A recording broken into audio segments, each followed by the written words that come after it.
السلام علیکم ورحمۃ اللہ وبرکاتہ۔ شیخ صاحب، اکثر ہم کسی عالم کو یا کسی عالمہ کو گھر بلاتے ہیں درس کے لیے، تو کچھ لوگ ڈیمانڈ کرتے ہیں، مطلب کچھ عالم ڈیمانڈ کرتے ہیں کہ میں اتنا ہی لوں گا تو پھر آؤں گا۔ السلام علیکم ورحمۃ اللہ۔ سوال یہ ہے فیاض بھائی آپ کا، ہم کسی عالم کو یا مقرر کو یا خطیب کو اپنے گھر میں یا اپنی بیٹھک میں یا اپنے چوک پر یا اپنی مسجد میں درس کے لیے یا بیان کے لیے یا خطبے کے لیے بلا لیتے ہیں تو وہ ڈیمانڈ کر دیتا ہے۔ اس کی ڈیمانڈ ہوتی ہے کہ 20,000 چاہیے یا 50,000 چاہیے یا 1,00,000 چاہیے۔ آیا یہ ڈیمانڈ کرنا درست ہے؟ جواب یہ ہے کہ ڈیمانڈ کرنا درست نہیں ہے، اور جواب یہ ہے کہ ڈیمانڈ کرنا جائز ہے۔ تو اب دونوں ہے اس میں۔ پہلی بات تو یہ ہے کہ جن لوگوں نے، وہ خطیب ہیں یا مقرر ہیں یا عالم ہیں، اللہ کے دین کو کاروبار بنا رکھا ہے تو یہ لوگ برے لوگ ہیں۔ ٹھیک ہے جی، جن لوگوں نے دین کو بزنس اور کاروبار بنا لیا اور وہ دین کے کام کرنے پر ڈیمانڈ کرتے ہیں تو ایسے لوگ قابل تعریف نہیں ہیں بلکہ قابل مذمت ہیں۔ ہونا یہ چاہیے کہ جب دین کا کام ہے تو پھر وہ کام للہ اور فی اللہ کرنا چاہیے۔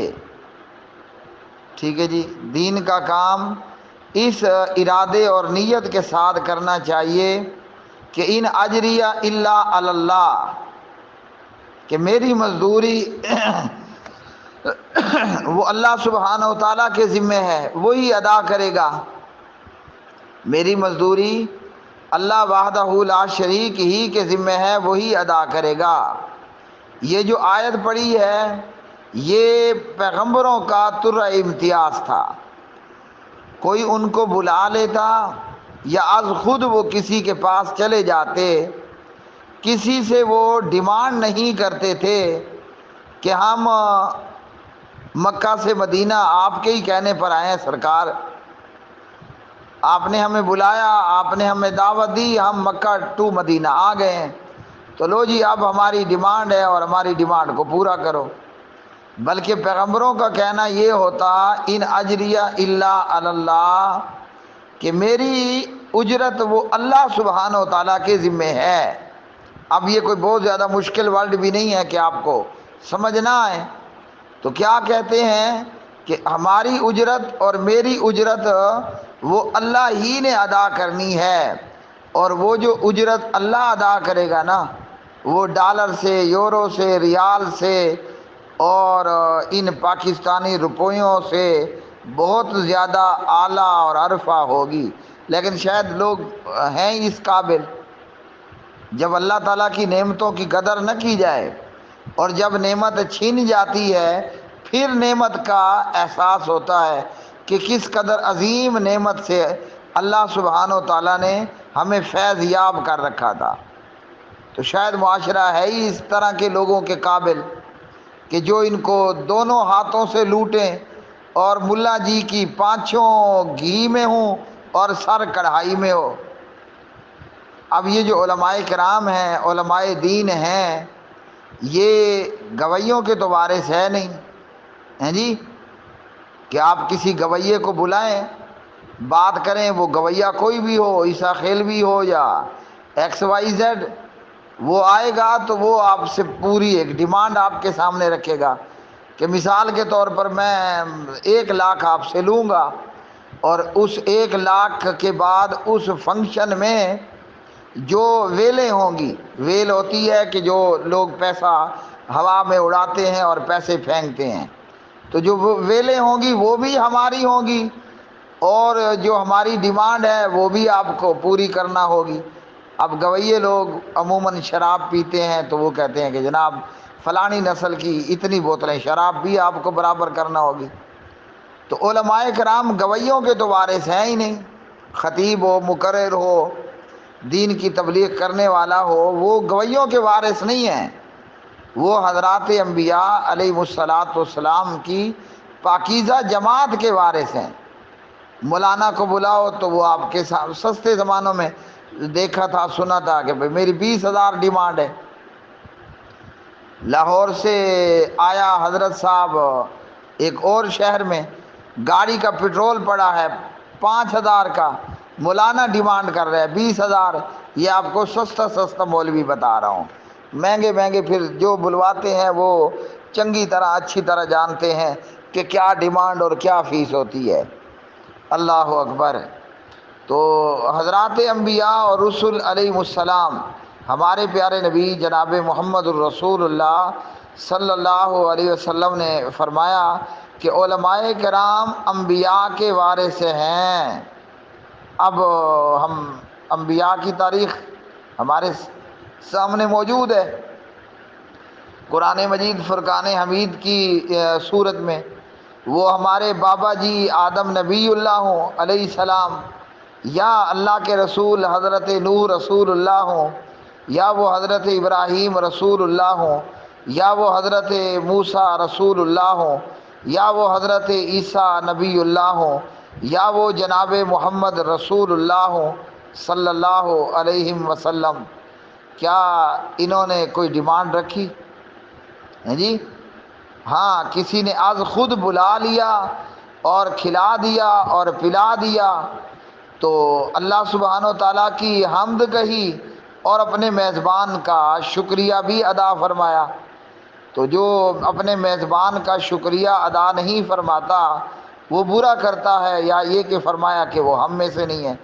اب ایک صحابی نے، اور اس کے بہت سارے واقعات ہیں، جابر بن عبداللہ نے بلایا، دیگر لوگوں نے بلایا۔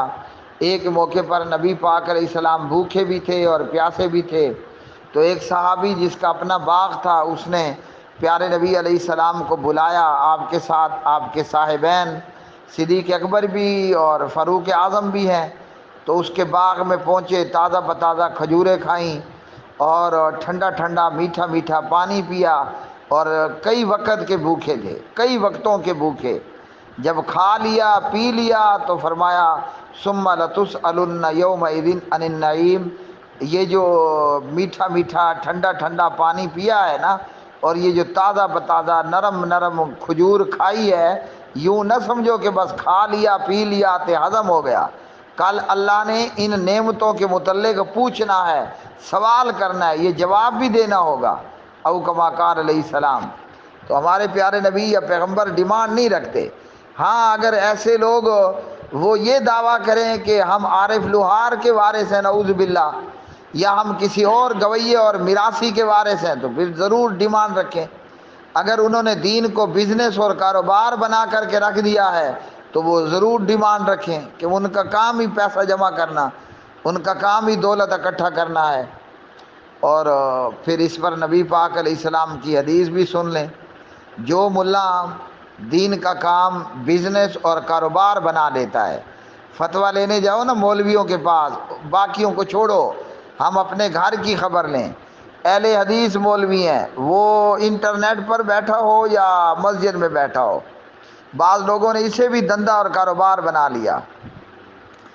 تو کوئی فتویٰ لینے آئے گا تو وہ فتوے کا پیسہ طلب کرتے ہیں، اور باقاعدہ ڈیمانڈ کر کے پیسہ طلب کرتے ہیں۔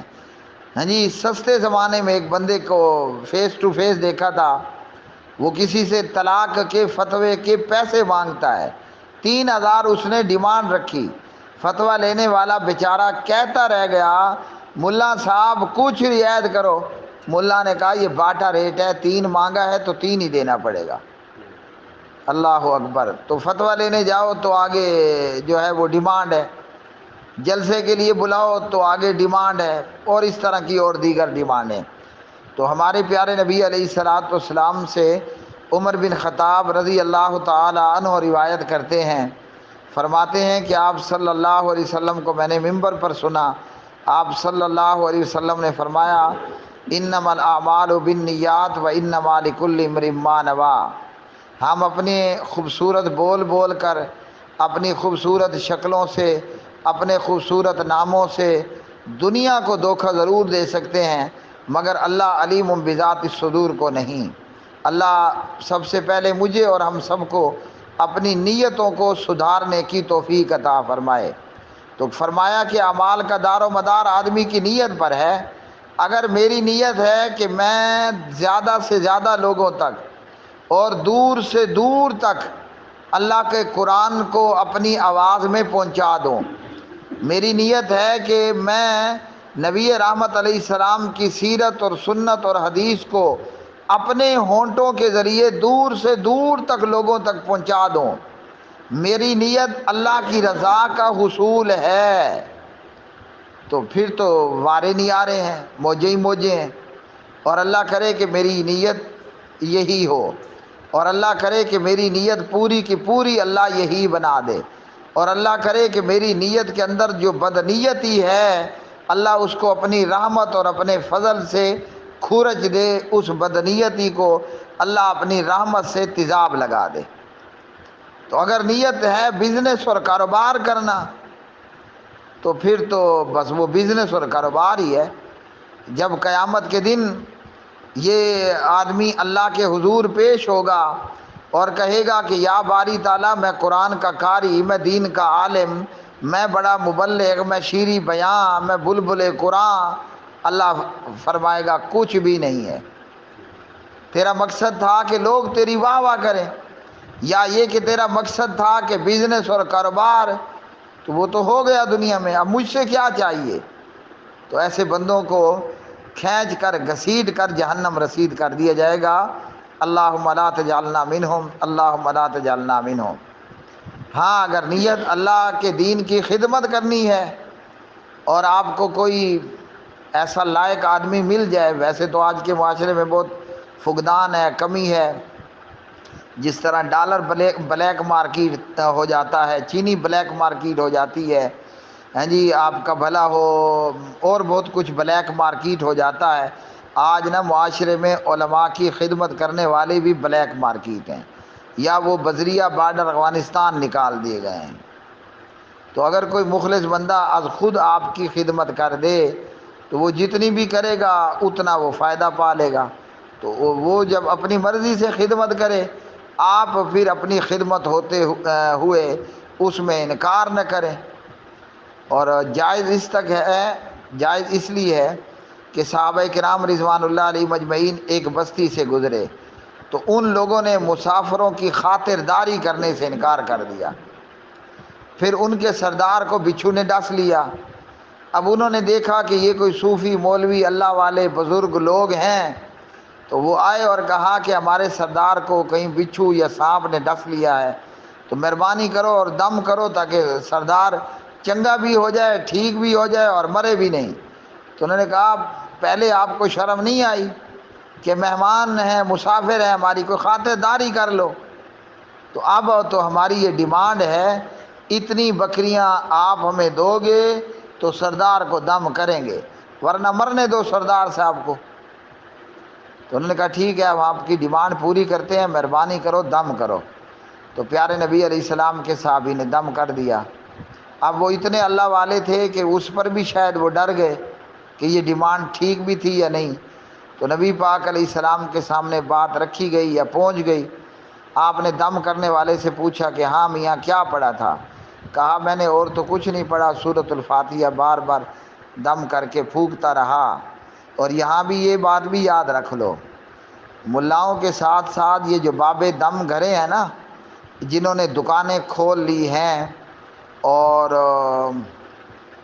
وہ اہل حدیث بابا ہو یا کوئی اور بھلا ہو، تو یہ جو بابے دکانیں کھول کر کے دم کا کاروبار اور بزنس کر رہے ہیں، یہ بھی ہمارے پیارے نبی علیہ السلام کی سنت نہیں ہے۔ آپ صلی اللہ علیہ وسلم کا یہ طریقہ نہیں ہے کہ دم کی دکان کھول کر کے بیٹھ جاؤ اور لوگوں کو جناب بیلچوں اور کئیوں سے جناب لوٹنا شروع کر دو۔ لیکن شاید کہ عوام ہے اس قابل۔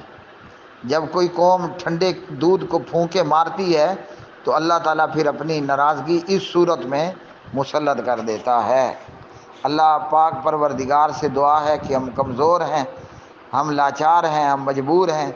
اللہ ہماری نیتوں کو درست کرے، اور نیتوں کے اندر جو زنگ ہے، جو میل ہے، اللہ اپنی رحمت کے تیزاب کے ساتھ اس زنگ کو اور اس بدنیتی کو دور کر دے۔